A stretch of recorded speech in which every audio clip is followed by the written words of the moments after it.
ನಮಸ್ಕಾರ ಎಲ್ಲರಿಗೂ. ನಾನಿವತ್ತು ಕೆಲವೊಂದೊಂದು ವಿಷಯಗಳನ್ನು ನಿಮ್ಮ ಜೊತೆ ಶೇರ್ ಮಾಡಬೇಕು ಅಂತೇಳಿ ಇದ್ದೇನೆ. ಅಂದ್ರೆ ಈ ತರ ನನ್ನ ಮೈಂಡ್ ಸೆಟ್ಟಿಗೆ ಮಾತ್ರ ಹೀಗೆ ಬಂದು ಇದು ನಿಜ ಆಗ್ತದಾ ಅಥವಾ ಎಲ್ಲರಿಗೂ ಹೀಗೇನೆ ಆಗ್ತದಾ ಏನು ಅಂತ ಹೇಳುವಂತೂ ನನಗೆ ಗೊತ್ತಿಲ್ಲ. ನನಗಂತೂ ಕೆಲವು ಘಟನೆಗಳು ನಡಿಲಿಕ್ಕೆ ಮೊದಲೇ ಕೆಲವೊಂದೊಂದು ವಿಷಯಗಳು ನನ್ನ ಮೈಂಡ್ ಸೆಟ್ಟಿಗೆ ಬಂದಿರ್ತದೆ. ಇದು ಹೀಗೆ ಆಗ್ತದೆ ಹಾಗಾಗ್ತದೆ ಅಂತ ಹೇಳುವಂತ ನನ್ನ ಮೈಂಡ್ ಸೆಟ್ಟಿಗೆ ಬಂದಿರ್ತದೆ. ಅದು ನಿಜ ಕೂಡ ಆಗಿರ್ತದೆ.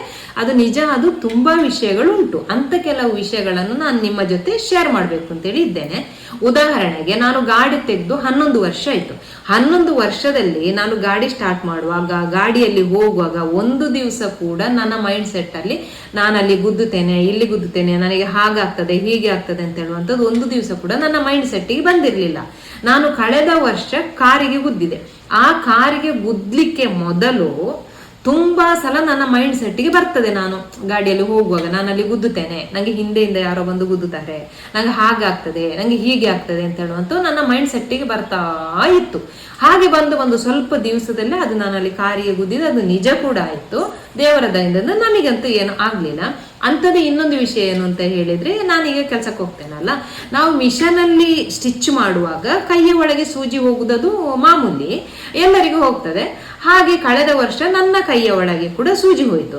ಸೂಜಿ ಹೋಗುವಾಗ ಏನಾಗ್ತದೆ ಅಂತ ಹೇಳಿದ್ರೆ, ನಮಗೆ ಭಯ ಆಗಿ ಏನ್ ಮಾಡ್ಬೇಕು ಅಂತ ಗೊತ್ತಾಗುದಿಲ್ಲ. ಮಿಷನ್ ಆಫ್ ಮಾಡ್ಬೇಕು ಅಂತ ಹೇಳಿದ್ರೆ ರಪ್ಪ ನಮಗೆ ಗೊತ್ತಾಗುದಿಲ್ಲ, ಮೈಂಡ್ ಫುಲ್ ಬ್ಲಾಂಕ್ ಆಗಿರ್ತದೆ. ನನ್ನ ಕೈಯ ಒಳಗೆ ಸೂಜಿ ಹೋಯ್ತು, ನನಗೆ ಕೂಡ ಏನ್ ಮಾಡ್ಬೇಕು ಅಂತ ಗೊತ್ತಾಗ್ಲಿಲ್ಲ. ಮಿಷನ್ ಆಫ್ ಮಾಡುವ ಅಷ್ಟರಲ್ಲಿ 3-4 ಸಲ ಕೈಯೊಳಗೆ ಸೂಜಿ ಹೋಗಿ ಆಗಿತ್ತು. ಹಾಗೆ ಸೂಜಿ ಹೋಗಿ 3-4 ಸಲ ಸೂಜಿ ಹೋಯ್ತಲ್ಲ, ಹಾಗೆ ಮಿಷನ್ ಹೀಗೆ ಜಾಮ್ ಆಗಿ, ಅಲ್ಲ, ಸೂಜಿ ಕೈಯ ಒಳಗೆ ಹೋಗಿ ಮಿಷನ್ ಜಾಮ್ ಆಯ್ತು. ಜಾಮ್ ಆದ್ದನ್ನು ನನಗೆ ಸಡನ್ ತಿರುಗಿಸಿ ತೆಗಿಲಿಕ್ಕಾಗ್ಲಿಲ್ಲ. ಪಕ್ಕದಲ್ಲಿದ್ದವರು ಓಡಿ ಬಂದು ಅದನ್ನು ತಿರುಗಿಸಿ ತೆಗೆಯುವಾಗ ಒಂದು 5 ನಿಮಿಷ ಆಯ್ತು. ಹೇಗೆಲ್ಲ ಸೂಜಿಯನ್ನೆಲ್ಲ ಮಾಡಿ ಹೇಗಾದ್ರೂ ತೆಗೆದ್ರು. ಅದಾಗಿ 1 ವರ್ಷ ಆಯ್ತು. ನಾನು ಮೊನ್ನೆ ಬಂದು ಇಲ್ಲಿ ಕೂತುಕೊಂಡಿದ್ದೇನೆ. ಇನ್ನೊಂದೇನು ಅಂತ ಹೇಳಿದ್ರೆ, ನಾವಲ್ಲಿ ಬಟ್ಟೆಯನ್ನು ಮಿಷನ್ ಅಲ್ಲಿ ಕಟ್ ಮಾಡ್ತೇವೆ. ನಾನು ಮೊನ್ನೆ ಇಲ್ಲಿ ಬಂದು ಕೂತುಕೊಂಡಿರುವಾಗ ನಂಗೆ ಪುನಃ ಅದೇ ಯೋಚನೆ ಬರ್ತಾ ಉಂಟು.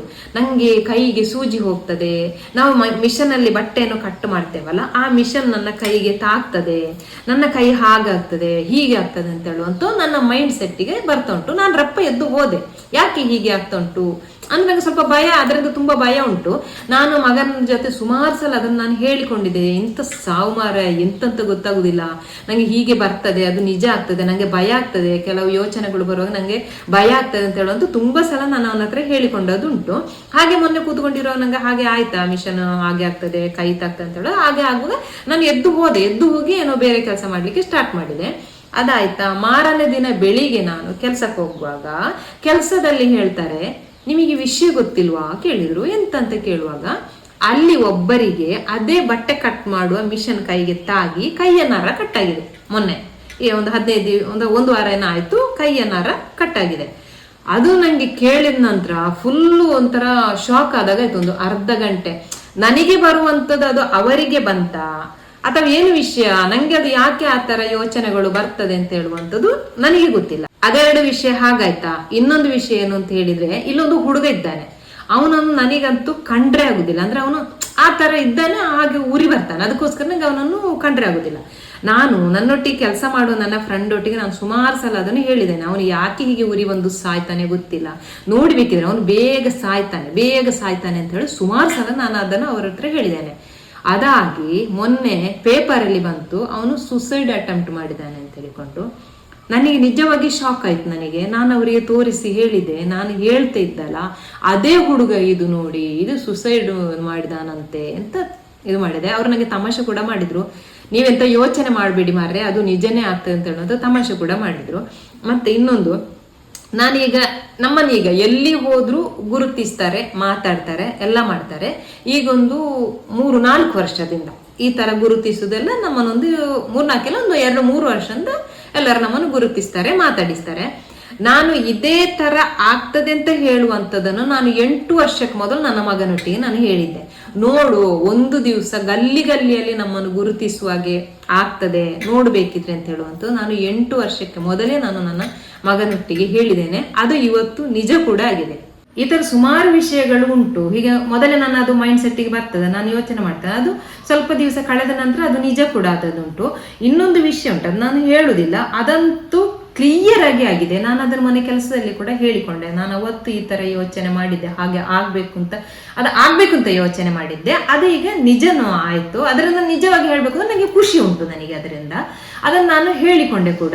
ಅಂತ ವಿಷಯಗಳು ತುಂಬಾನೇ ಉಂಟು. ಈಗ ನನ್ನ ಮೈಂಡ್ ಸೆಟ್ ಒಂದು ಬರ್ತಾ ಉಂಟು, ಗಾಡಿ ಸ್ಟಾರ್ಟ್ ಮಾಡುವಾಗ ಹೋಗೋ ಪುನಃ ಭಯ, ನಂಗೆ ಆಕ್ಸಿಡೆಂಟ್ ಆಗ್ತದೆ, ಹಾಗಾಗ್ತದೆ, ಹೀಗೆ ಆಗ್ತದೆ ಅಂತ ಹೇಳುವಂತ ಒಂಥರ ಭಯ ಅದೇ ಮೂಡಲ್ಲಿ ನಾನು ಹೋಗ್ತೇನೆ.